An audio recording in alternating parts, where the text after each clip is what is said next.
Welcome back, everyone. I'm Andrea Donsky, host of New Hope Network's Soapbox series, and I'm here with Esther Maima, Sales Director for Daabon USA. Welcome to the show, Esther. Thank you. It's a pleasure to connect with you today. I'm excited to talk palm oil today. So I'd love you to explain why palm oil has been considered to be controversial and how sustainable palm oil is different. Absolutely. So palm oil is a really ubiquitous ingredient. It's in so many things, and so it's a really important topic, and I appreciate the question. So conventional or standard palm oil can have some big challenges with it. In particular, there's a big issue with deforestation, and correlated with that is loss of habitats for really important species like orangutans. So that's really important to have in the conversation. There are other aspects that are important too. For example, indigenous communities are often getting displaced from their lands, and there are a lot of issues with forced labor. And even U.S. Customs is getting involved in certain occasions to block certain suppliers from bringing product in where that has been an issue. So there are some pretty big issues that we need to think about when we talk about conventional palm. But with sustainable palm oil, there's lots of good news, and I'm really excited to share that with you as well. In terms of environmental aspects, we have sustainable palm oil has a lot of rules and regulations that factor into the production of the palm, including no deforestation, no burning of any trees or peatlands, which have a lot of carbon and can be in the areas where palm is produced. Also, there are things called high conservation value areas, and those are areas which could have an importance either environmentally or socially for particular indigenous groups, and we're not allowed to plant on those in sustainable palm. So very clear delineation about what those items are.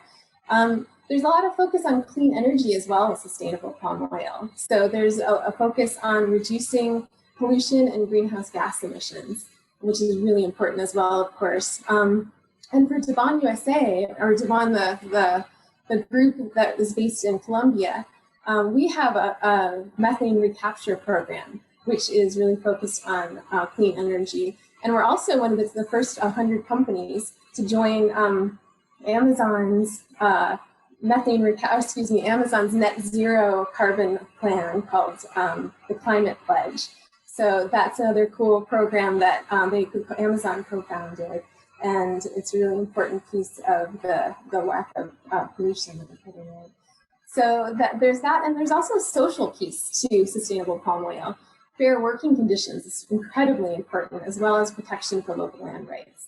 And again, Daabon, based in Latin America, we're really focused on supporting family farmers, which is something that you can find in the sustainable palm production community, as well as supporting those communities as much as we can. For example, during COVID, we gave away some soap bars to our local communities produced from our own palm oil to help with us prevent the spread of disease. So I'm kind of trying to be very brief, but it's a very sophisticated program to support the sustainability across many aspects. It's great to hear. I mean, how can people make informed choices and decisions when sourcing palm oil or buying products that contain it? That's a super important thing too. I think for consumers, one of the best things they can do is look for third-party certifications. That is a really important way to verify that what sustainable palm producers are saying they're doing, they actually are doing. For example, Rainforest Alliance with the green frog on the logo, and the roundtable on sustainable palm oil. That's another one where it's really focused on sustainable production. So really important to look for that. Also, you can ask your favorite brands. Where are you sourcing your palm oil from? What country does it come from? Is it certified sustainable? Tell me more about that supplier and what more they do to support their community. And you can also, if you're an ingredient supplier or you work in the food industry, also working with your source to understand a little bit more about their production methods as well as their certifications. And it's also really important to educate yourself as much as you can and to understand this issue even more in depth. So there's many resources, including palmtoday.org, which is a blog we support, lots of resources to help ensure you know. Mm-hmm. So Esther, and how do you see the role for sustainable palm oil moving into the future? The role for sustainable palm is actually, in my opinion at least, a very important one, because The world needs edible oils. Everyone in the world uses edible oils in certain ways for cooking, all sorts of ways. And so palm is actually uses much less land than many other edible oils. So if you were to think, okay, I'm concerned about unsustainable palm oil, maybe I should just avoid palm altogether, it's actually going to generate much more land use and possibility of clear cutting land for other crops.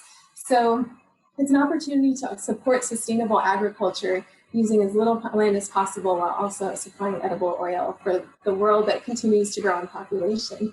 So it's really important as that kind of core supporting ingredient, but it's also a perfect ingredient for the plant-based movement, which is of course becoming more and more important as we look at climate change and all of these other aspects of what we're facing today.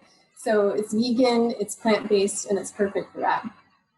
Thank you so much, Esther, for being on our show today. My pleasure. Thank you. And thanks to all of you for watching New Hope Network's Soapbox series. I'm your host, Andrea Donsky, and we would love you now to continue going to Expo West virtual event at npevirtual.com. That's Natural Products Expo virtual.com. We hope you enjoyed our interviews, our Soapbox series, and we'll see you next time.